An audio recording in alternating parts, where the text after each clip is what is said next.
ఇప్పుడు ఎట్లా వచ్చారు బయటికి? యాక్చువల్గా ఇదే పని అయిపోయిందండి. వాళ్ళు ఎంత పని చేసినా ఏం చేసినా మా అక్కలు ఏం చేస్తారంటే నేను మొత్తం కుకింగ్ నేనే చేస్తాను అనమాట. అందరికి ఒక ఎంతమందికి? 20 మెంబర్స్ ఉంటారు మొత్తం. అందరు వాళ్ళ పిల్లలు వాళ్ళు ఇంకా ఎవరో ఫ్రెండ్స్ని పిలుచుకుంటారు. ఏ టైం కంటే ఆ టైంకి ఇక వాళ్ళు డ్రింక్ చేస్తుంటే రాత్రి 1 గంటకైనా సరే ఆమ్లెట్లు వేసి చికెన్ వండు బిర్యానీ వండు అనుకుంటా. ఇక ఇదే పని నాకు.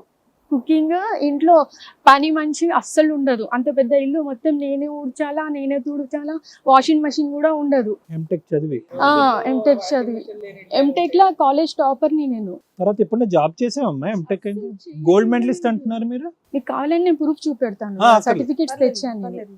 ఏ యూనివర్సిటీ అమ్మా? కొన్ని యూనివర్సిటీ జేఎన్టీయూ. జేఎన్టీయూ బీటెక్ వచ్చేసి OU university. Best outgoing MTech best outgoing అలా అన్నమాట. అయితే జాబ్ చేస్తే అన్ని తెలుసుకుంటది, ఇక మా మాట వినదు అన్నట్టు. మా టెనెంట్ వాళ్ళతో కూడా మాట్లాడాను. సర్టిఫికెట్స్ అవి చూపించండి. Yes madam. Thank you.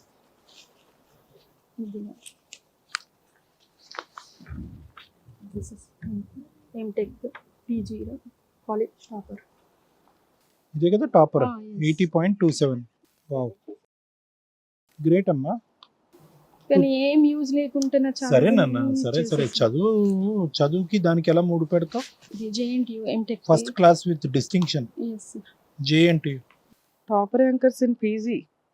చిన్నప్పుడు కూడా ఎంత హెల్దీ అంటే ఫిట్ గా ఉన్నావు కదమ్మా. చాలా. అసలు ఇప్పుడు చెప్తున్నారు కదా madam 40 years. No one will believe that I am 40 years old. Yes అండి.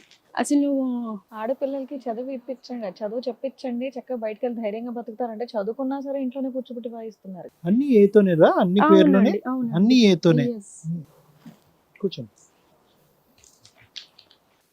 కానీ సోర్స్ ఆఫ్ హెల్ప్ లేదు కదమ్మా. అంటే ప్రాపర్ సోర్స్ ఆఫ్ హెల్ప్ పరాన్న వ్యక్తిని నమ్మి నాకు సహాయం చేస్తారనేది ఇన్ని సంవత్సరాలు చనిపోయిన మీ పిన్ని వాళ్ళు బాబాయ్లు ఇంత చదివి నేను ఎవ్వరు లేరా? అంటే మీరు అంత పెద్ద బిజినెస్, మీ నాన్నగారు పెద్ద బిజినెస్ అంతా కూడా హ్యాండిల్ చేస్తున్నారు. చుట్టాలు ఉంటారు కదా, కొంత తోబుట్టులు ఇలా చేస్తున్నారంటే వీళ్ళు ఏం చేస్తారంటే ఎవరైనా కనీసం వచ్చి మాట్లాడితే, మా అన్నయ్య పెద్దన్నయ్య కూడా లాస్ట్ 1.5 year బ్యాక్ ఎక్స్పైర్ అయ్యారనమాట. అట్లా పలికరిద్దామని నా దగ్గరికి వచ్చినా కానీ నన్ను ఏమంటారంటే రూమ్లోనే ఉండు, గొల్లం పెట్టేసుకో అని నన్ను లోపలికి వెళ్ళి పెట్టుకోమంటారు. వాళ్ళు బయటికి వెళ్ళి పెట్టి లేదు బాత్రూమ్లో ఉంది, స్నానం చేస్తుంది, రాదంట, మాట్లాడదంట అని అలా కమ్యూనికేట్ చేయనివ్వరు అనమాట. వాళ్ళు కంప్లీట్ గా పక్కన అండమాన్ నికోబార్ జైలు అనుకోదు. అది కర్టెన్ వాళ్ళు వేయమంటే వేయాలా, డోర్ పెట్టుకోమంటేనే పెట్టుకోవాలా, నా రూమ్ కి కూడా. లేదంటే కొడతారా? కుకింగ్ అంతా చేశాక మా అక్కయ్య వాళ్ళు ఏం చేస్తారు, బౌల్స్లలో తీసి వాళ్ళ రూమ్లలో పెట్టేసుకొని దాంట్లో సాల్ట్ వేసిస్తారు. ఏంటమ్మా ఇది? హైదరాబాద్ నడిబొడ్డులో ఉన్నావా? ఎక్కడ ఉన్నా నాకు అర్థం కాదు. మా అన్నయ్యలతో కొట్టిస్తారు. ఇంకా ఇంకేం ఇంత పెద్ద చదువులు బీటెక్ ఎంటెక్ చేసావు, తర్వాత పాలిటెక్నిక్ చేసావు. చైల్డ్హుడ్ ఫ్రెండ్స్ ఉంటారు కదా, ఎవరికైనా ఒకసారి ఫోన్ చేసి ఏమీ నా పరిస్థితి ఇలా ఉందంటే ఎవరైనా పరిగెట్టుకుని వస్తారు. You are right sir. 1 rupee ఇవ్వరు సార్. ఫోన్ ఉండదు, రీఛార్జ్ ఉండదు, దేంట్లో కనెక్ట్ కానివ్వరు. కాదు నాన్న, ఇప్పుడు ఇన్నిట్లోనూ ఇంట్లో ఇంతమంది 20 మంది ఉండే జనాభాలో ఒక ఫోన్ దొరకలేదు నీకు ఒక్క సెకండ్ అంటే ఈ రోజు టెక్నాలజీకి కొంచెం నమ్మడానికి డౌట్ఫుల్ గా కరెక్టే మేడం. ఒకటి మీరు బాధలో ఉండి అలా చెయ్యాలి అని అనుకోలేదా? లేకపోతే ఎవరికన్నా తెలిస్తే మళ్ళీ వీళ్ళు ఇంకా గట్టిగా కొడతారు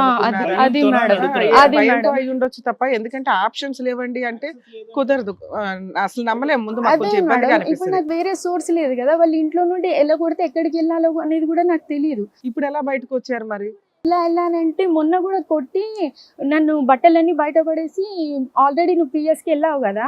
పోలీస్ స్టేషన్ కూడా వెళ్ళారా మీరు? ఎప్పుడు వెళ్ళారమ్మా? 1.5 year బ్యాక్ గణేష్ ప్రొసెషన్ రోజు రాత్రి నైట్ 10 o'clock కి అందరు కలిసి కొట్టారు నన్ను.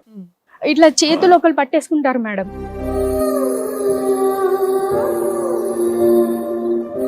ఒకరు కాళ్ళు పట్టేసుకుంటారు, అందరూ కొడతారు. ఎవరు ఎక్కడ ఏ దెబ్బ కొట్టిరో కూడా నాకు అర్థం కాదు. అయితే అప్పుడు నాకు ప్రూఫ్ ఉండింది కానీ నా బాడీ మీద. మార్నింగ్ లేచి చూసేసరికి ఎక్కడిదక్కడ కమిలిపోయేసరికి ఇప్పుడు కనీసం ప్రూఫ్ ఉంది, పోలీస్ వాళ్ళకి చూపెట్టవచ్చు అనేసి నేను మా కామన్ పోలీస్ స్టేషన్కి వెళ్ళాము అనమాట. వెళ్ళి చూపెట్టాక మార్నింగ్ 7 o'clock నుంచి వాళ్ళు ఫోన్ చేస్తున్నారు అనమాట ఇంటికి. ఇట్లా మీ చెల్లి ఇట్లా వచ్చింది, మీరు రావాలి తక్షణం అంటే వస్తున్నాం ప్రాసెస్ ఉంది కదా, వినాయకుడిని తీస్తున్నామని చెప్తున్నారు. అయితే వాళ్ళు ఏమన్నారు, ఇంటికి వెళ్ళి కొట్టుకుంటూ తీసుకొద్దామని అన్నారు. అయితే నేను అన్నా వద్దండి, మా మమ్మీ డాడీకి చాలా మంచి పేరు ఉంది, అది అందరి ముంగట బాగోదు, ఫ్యామిలీ ఇష్యూ కదా అనేసి ఇలానే కాల్ చేయండి వస్తుండొచ్చు అని అంటే రాత్రి 7కి వచ్చారు మేడం. ఓకే. వచ్చి అది కూడా మా ఇద్దరు అన్నయ్యలే వచ్చారు, ఇంకో అన్నయ్య చిన్న అన్నయ్య రాలేదు. వచ్చి మేమెందుకు కొడతాం సార్, మా చిన్న చెల్లి మమ్మీ లేడు డాడీ కనిపిస్తాయి లేడు. కదమ్మా, గాయాలు కనిపిస్తాయి ఆ, అయితే ఈ మాట ఫస్ట్ వాళ్ళు రాగానే చెప్తున్నారు.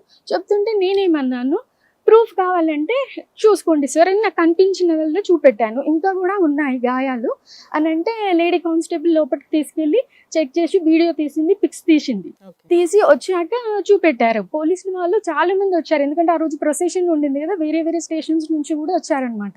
చూసినాక వాళ్ళని తిట్టారు, ఏంది మీరు కొట్టలే అన్నారు కదా అంటే, ఏదో ఒక దెబ్బ కొట్టాం సార్, ఊరికే నోరు జారింది అందుకే కొట్టామంటే, ఒక్క దెబ్బ కొడితే మళ్ళీ ఇన్ని ఎలా ఉన్నాయి. అప్పటికి నేను ఏం చేశానంటే, సార్ నాకు మెడికల్ ప్రూఫ్ కావాలి, ఎందుకంటే ఎవరిని నమ్మలేం, ప్రూఫ్ అంటారు కదండి ఎవరైనా ఎక్కడికి వెళ్ళినా.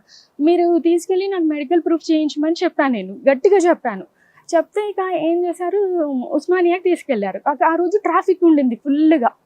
ట్రాఫిక్ ఉంటే అఫ్జల్గంజ్ దగ్గర స్టక్ అయిపోయాం మేము చాలా అవర్స్. అక్కడ మా చిన్నన్నయ్య ఆంటీస్ వాళ్ళు చెప్పారు కదా, వాళ్ళతో వినాయకుని ముంగట డ్యాన్స్ చేస్తున్నాడు మేడం. చెల్లెనేమో పోలీస్ స్టేషన్లో ఉంటే ఆయననేమో అలా వెళ్ళేసి టెస్ట్ చేస్తుంటే డాక్టర్స్ అన్నారు రేప్ అటెంప్ట్ అయిందా అమ్మాయికి, ఇక్కడ ఫ్రాక్చర్ లాగా అయిపోయింది, మొత్తం చేతులు ఇలా బెండ్ చేసేస్తారు కదా వాళ్ళు, లేవట్లేదు అనమాట చేతులు.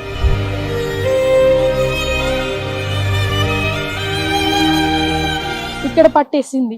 అవన్నీ చూసి ఎవరు కొట్టారమ్మా, రేప్ అటెంప్ట్ అయిందంటే, లేదు సార్ ఇలా కొట్టారంటే, ఆడపిల్లని ఇంత రేపటిమ్మ అయ్యిందా మీకు? అని అయ్యిందా?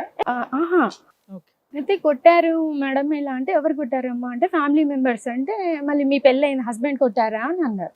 అంటే లేదు మేడం పెళ్లి కాలేదు, ఇట్లా సిబ్లింగ్స్ కొట్టారని చెప్పాను. ఇంత బ్రూటల్ గా కొడతారా, ఫస్ట్ తీసుకొచ్చి వాళ్ళని జైల్లో నూకండి అని చెప్పారు. అవును. అని ఇచ్చారు మేడం. అది ఇచ్చాక మళ్ళీ పిఎస్కి తీసుకెళ్ళాక అంతలోపే వాళ్ళు లాబింగ్ చేసేసుకున్నారు పిఎస్లో. నన్ను ఇక్కడికి పంపించారు కదా ఉస్మానియాకి. అంతలోపు పోలీస్ వాళ్ళతో మాట్లాడుకొని సరే మరి ఇప్పుడు నీకు ఏంటి సొల్యూషన్ అంటే, నేను అన్నాను ఏదైనా గవర్నమెంట్ వాళ్ళది ఉంటది కదండి, అవును, అందులో చేర్పించమన్నా సరిపోతుంది. యాక్చువల్గా ఇక్కడ మీకు ప్రొటెక్షన్ కావాలి కాబట్టి, బాబాయ్ నేనైతే ఇంటికి వెళ్ళానండి, మీరు న్యాయం చేస్తారో చేయరో తర్వాత సంగతి, నాకు ఏదైనా ఉమెన్స్ వెల్ఫేర్ కమిటీ ఎక్కడికైనా పంపిస్తే బెటర్ అని చెప్పి మీరు అడిగారా? ఓకే. లైఫ్ ఆయన ఆల్రెడీ సరే అని రాసేసాడు పెద్ద పోలీస్ అతను. రాసేసినాక మళ్ళీ వీళ్ళు వచ్చి కాంప్రమైజ్ అనేసి, అలా వద్దు సార్ మా ఇంటి ఆడపడుచు కదా, అలా వద్దు, కావాలంటే మా కజిన్ వాళ్ళ ఇంటి దగ్గర ఉండమనండి, రూమ్ చూసుకోమనండి, మేము మెయింటెనెన్స్ ఇస్తాము, ఎంత అంటే ఆమె ఎంత నోటితో అంటే అంత అన్న. అంటే నాకు తెలియలేదు ఎంత చెప్పమ్మా అంటే, అయితే నాకు తెలియట్లేదు సార్, మీకు తెలుసు కదా ఖర్చులు ఎలా ఉంటాయో మీరే చెప్పండి అంటే, ఒక 50,000 మీకు ఎంత ఉంది ప్రాపర్టీస్ అవన్నీ అడిగారు. ఎందుకంటే మాది చాలా షాప్స్ అవన్నీ ఉంటాయి కదా అక్కడ ఏరియాలో, అందరికీ తెలుసు అనమాట, పోలీస్ వాళ్ళకి కూడా తెలుసు మా ఇల్లు. తెలిసినందుకు వాళ్ళు అంత పెద్ద బిల్డింగ్ ఉంది అది ఉంది కదా, 50,000 ఇయర్ కనీసము ఆ పిల్ల చూసుకుంటుంది జాబ్, ఇక మీరు ఆమెతోనేం కన్సర్న్ ఉండొద్దు, ఆమెకి లైఫ్ థ్రెట్ ఉండొద్దు మీతోనే అని చెప్పారు. సరే అని ఒప్పుకున్నారు మేడం.